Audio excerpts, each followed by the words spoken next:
그 패인 부위를 레진이나 GI 등의 재료로 보강을 하면 시린 증상 등을 이제 막을 수 있고요. 두 번째, 충치의 경우 치과 치료를 통해서 충치를 제거하면 시린 증상이 이제 완화될 수 있습니다.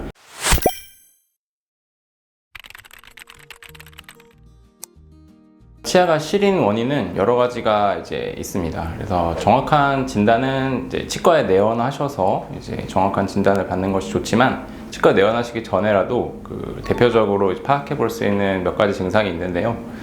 첫 번째는 그 양치질을 할 때 시리거나 혹은 이제 찬물, 찬바람 등에 시리다고 말하시는 경우가 이제 많습니다. 그 경우는 이제 충치에 의한 경우도 있지만 치경부 마모에 의해서 시린 증상을 호소하시는 경우가 많습니다. 치경부 마모는 그 치아와 잇몸이 만나는 경계 부위, 그 부분이 이제 치경부인데, 그 부분이 이제 패여서 발생하는 이제 증상이고요. 치경부 마모가 발생하는 주된 이유는 단단하거나 질긴 음식을 주로 드시거나 혹은 강한 양치질 습관 등에 의해서 발생하는 경우가 많습니다.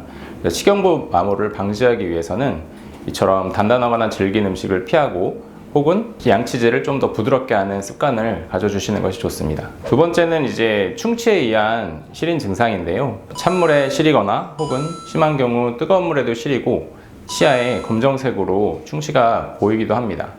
이 경우 치과에 내원하셔서 방사선 사진 등을 통해 보다 정밀하게 진단을 하고 이에 맞는 처치를 이제 진행하시면 됩니다. 세 번째는 단단하거나 질긴 음식을 먹을 때 시리다고 말하시는 경우인데요.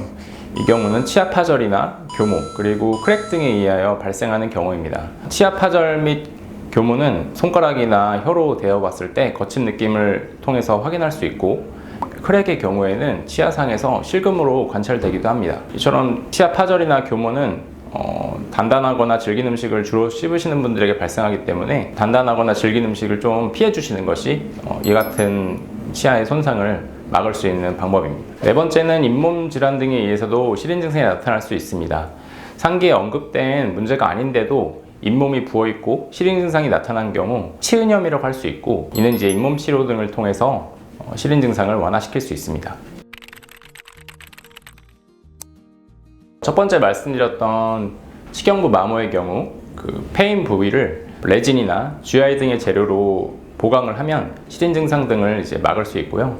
두 번째, 충치의 경우 치과 치료를 통해서 충치를 제거하면 시린 증상이 이제 완화될 수 있습니다. 이때 할 수 있는 거는 충치의 정도에 따라서 간단하게는 레진, 그리고 인레이, 그리고 크라운 수복을 통해서 해결이 가능합니다. 세 번째는 치아 파절이나 교모, 그리고 크랙의 경우인데, 이 같은 이제 증상의 경우에는 치아의 파절이 좀 광범위하게 동반되는 경우가 많기 때문에 크라운 수복을 통해서 해결을 해야 되는 경우가 많습니다. 네 번째는 치은염에 의한 그 시린 증상인데, 이때는 말씀드린 것처럼 간단하게는 스케일링, 그리고 더 나아가서는 잇몸 치료 등을 통해서 시린 증상을 해소할 수 있습니다. 이때는 주로 그 첫 번째 말씀드렸던 치경부 마모에 의해서 시린 증상을 호소하시는 경우가 많습니다.